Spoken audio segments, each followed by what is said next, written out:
The A7S III has been my workhorse for about 3 years now, and I adore that camera. That camera is amazing. There's no reason you shouldn't pick up that camera in 2023 or even probably to 2030. That thing is going to be a workhorse for people in the film world. But as I was thinking about where I want my future to head for video production and shooting films, I realized that the A7S III is just not the ideal setup for where I want to be, which really led me to do some soul searching about what is the optimal camera right now in Sony's ecosystem since I'm heavily invested in their glass.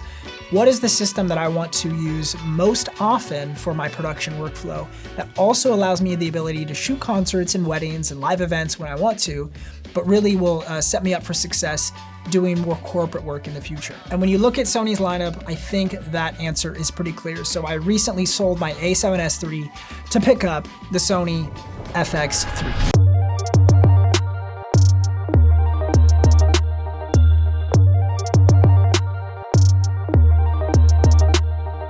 This camera just has so much going for it that the A7S III was lacking, which made it a no-brainer for me to upgrade to the FX3. There's three main things I want to talk about the FX3 and why I chose to sell my A7S III and upgrade to this. The first being this audio handle. Thankfully, I also have a creator account through B&H, and this is something you have to apply for and they review your application. But if you get approved, from time to time you get special discounts. So for me, I was able to pick up the FX3 for $3,119 with a creator discount. That's about 20% off, okay?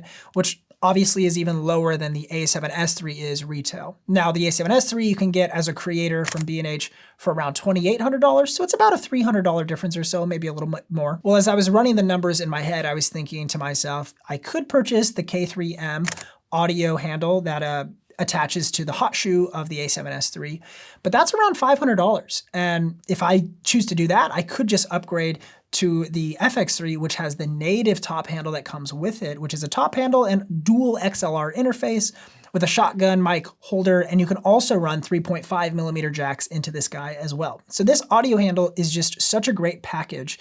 You're not gonna find an audio interface that's under that like $300 to $500 price point that's very reliable. So for me, I was thinking if I just sell my A7S III, which I did, sold it for $2,900, I just spent $219 to upgrade to this guy through the B&H creator account.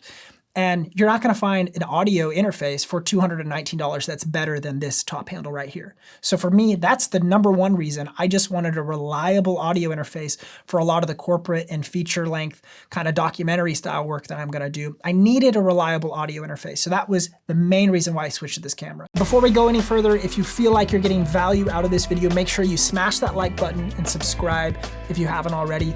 Over 75 to 80% of you are not subscribed to this channel. So please, if you want to support what we're doing here, feel free to leave a like and a comment on this video and subscribe so you don't miss anything else. The second reason is actually just the ergonomics. I love the style, I love the body. I don't need the viewfinder of the A7S III because if I'm taking photos, I'm gonna do that on my Sony A1 or my A7 IV. So I really didn't ever use the viewfinder. So this guy doesn't have a viewfinder, but it's no problem for me because of the workflow I'm moving towards is more production monitor based and getting away from relying on the back of the camera, the screen on the back of the camera, and then shifting that to a production monitor workflow. With my A7S III, I was using it to shoot a bunch of vertical content as well, but I was using my Condor Blue cage to be able to rotate that camera vertically and shoot on a tripod. For this guy, there's 1/4-inch threads all over the body, so you can literally natively, I do this weird thing where I keep a tripod plate on the bottom of the camera and the side of the camera, and I have 2 tripods set up in my studio. So if I'm shooting horizontal, I pop it onto the tripod that I'm currently recording on. If I shoot vertical, I pop it over to the one right next to that tripod, and I'm able to shoot vertically and horizontally very quickly with this camera. The way the ergonomics are, it just is built for a quality workflow, a fast workflow for my process right now. And the third thing that I love about the FX3 that the A7S III did not have is some of the, what I call like some of the Netflix approved features, like shooting in true 24 frames a second at DCI 4K. Also having the ability to stop down to 1/48th of a second shutter speed. This is the exact shutter speed that you would need for 24 frames a second. You can also use Cine EI workflow, which allows you the ability to be more in line with what like the FX6 and the FX9 are as far as shooting Cine EI. They also just added anamorphic D-squeeze internally, as well as lens breathing compensation that the A7 IV had shipped with the camera when it was released. And overall, in the FX3, although you have essentially the same sensor, you're going to get the same image quality as the A7S III in most situations. The packaging of the sensor is just a lot more suited for the cinema style workflow that I'm looking to move my business towards. Do not get me wrong, I love the A7S III. We still have a couple at my place of work that we use on a regular basis for capturing B-roll, shooting interviews, etc.